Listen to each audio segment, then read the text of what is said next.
El caso de Amy Bond. Amy Bond era una señora de 40 años histérica que presentaba ciertos síntomas que le causaban malestar física y mentalmente. Ella era de una familia oriunda de Alemania que se había mudado a provincias rusas y se había hecho adinerada. Se casó muy joven con un industrial y este murió, por lo cual tuvo un matrimonio muy breve.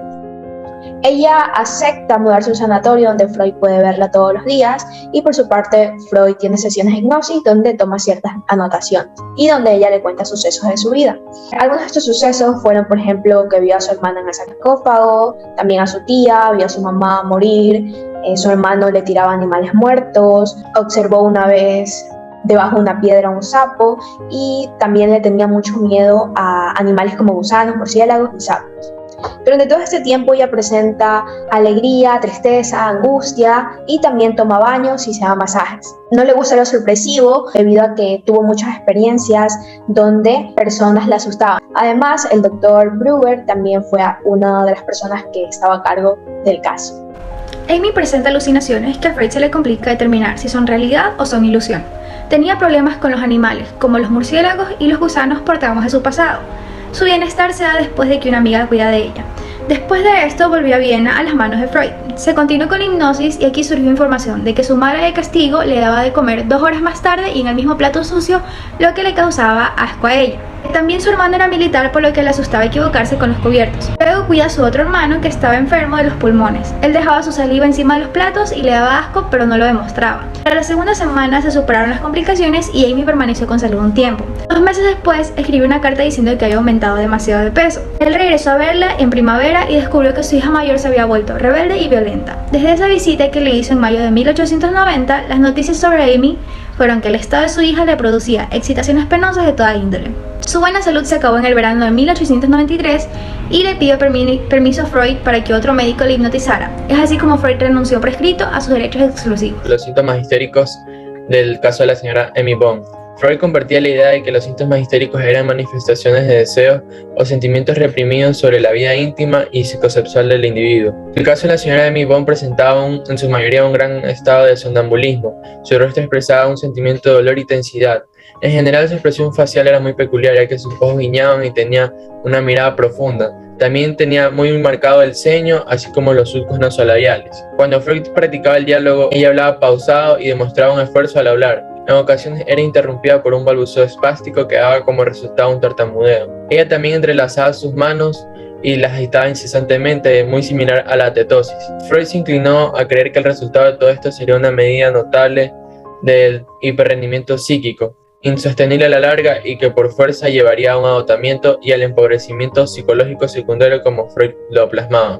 Es importante mencionar también que Freud decía que cuando él practicaba el hipnotismo de la señora Amy, ella sostenía una conversación muy amena sobre sus conexiones familiares, intereses, etc. Uno de los síntomas principales que presentó la señora Amy fue el tartamudeo, lo cual atribuyó a su enfermedad por el terror que le daban las imágenes de indios disfrazados de animales, indicando imaginarse que si estos estuvieran vivos, la atacarían. Es ahí donde Freud interviene y pudo interpretar este síntoma como un trauma que viene desde su niñez, que fueron provocados porque sus hermanos le tiraban animales muertos. También afirma que comprende ahora por qué ella habla tanto acerca de esas escenas con animales. De la misma forma, Freud sostiene también que la frase "quédese quieto, no me hable y no me toque" provienen de una serie de experiencias, como cuando un conocido enloqueció en su casa y la tomó en sus brazos. Asimismo, la enfermedad de su hermano por uso excesivo de morfina, por lo que tenía súbitos e inesperados ataques, y finalmente cuando una de sus niñas, en un delirio de enfermedad, la cogió tan fuerte que casi la ahoga. Las fobias que ella presenta son experiencias traumáticas, como cuando en su juventud un hermano le lanzó un sapo muerto y esto le creó su primer ataque de convulsión histérica. Durante la muerte de su esposo, ella estuvo en cama con fiebre gracias a su hija, y ella le echa la culpa diciendo que si no hubiera sido por ella pudiera haber cuidado a su esposo hasta que él sanase, lo cual no fue así. Ella tiene una selección nerviosa ante lo que come. Ella dice que se le estropea el estómago si come ciertas cantidades de comida y si toma agua mineral o agua.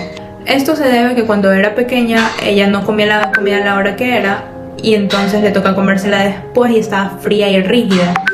y con el agua le hace recuerdo a cuando el hermano escupía al frente de todos mientras comían y el envase del escupitajo quedaba ahí. La cura del caso de Emmy Bond por Freud. Freud determina que su paciente Emmy Bond padece de histeria, provocado por un anhelar erótico hacia su cuñado que al mismo tiempo se contradice con una exigencia moral. El anhelo que se produce ya que el cuñado fue quien la acompañó en una dura y larga contienda en el cuidado de su padre enfermo. Y la contraparte, que es la exigencia moral, es el cuidado de su padre. El motivo que Freud saca como conclusión de los síntomas es la defensa contra sus propias ideas y pensamientos que tiene que contradicen su propia moral, usando como un mecanismo la conversión del dolor psíquico que le produce aceptar que siente atracción sexual hacia su cuñado en dolor físico. Esto fue solucionado usando un método que desarrolló en el transcurso de las terapias con ella y fue que lo denominó como método de asociación libre. Freud notó que la señora Emmy se estremece con un índice elevado de violencia al momento en el que la puerta se abre de manera inesperada. Es por eso que él dispone que tanto los guardias como el personal de enfermería golpeen la puerta fuerte y se mantengan afuera hasta que ella les diga que pase. Otra cosa que también dispuso Freud ante el tratamiento de Emmy fueron baños calientes y masajes al cuerpo 2 veces al día. Él la hipnotizaba para que de esta forma ella pueda mantenerse tranquila y que sus síntomas mejoraran. Freud continuó tratando la enfermedad de Emmy con baños calientes, los masajes 2 veces por día y la sugestión hipnótica. Emmy no tenía prohibido el ver a sus hijas, leer o atender la correspondencia. En el transcurso del tratamiento, Emmy y Freud dialogaban sobre todo lo habido y por haber y él la dormía 2 veces casi a diario. Esto nunca le ocasionó preguntas ni observaciones a Freud acerca de la hipnosis y durante su estado de vigilia, Emmy parecía ignorar en todo lo posible acerca de la hipnosis. En conclusión, este caso tiene varios aspectos interesantes que podemos analizar. Principalmente lo que nos llamó mucho la atención es el hecho de que la mayoría de las situaciones que había vivido en el pasado fueron las que derivaron en síntomas que la aquejaban tanto física como mentalmente. Además, creemos que la hipnosis fue de gran ayuda y que las interpretaciones que Freud realizaba sobre todo lo que escuchaba en cada una de las sesiones con Emmy también fueron de gran ayuda para ella.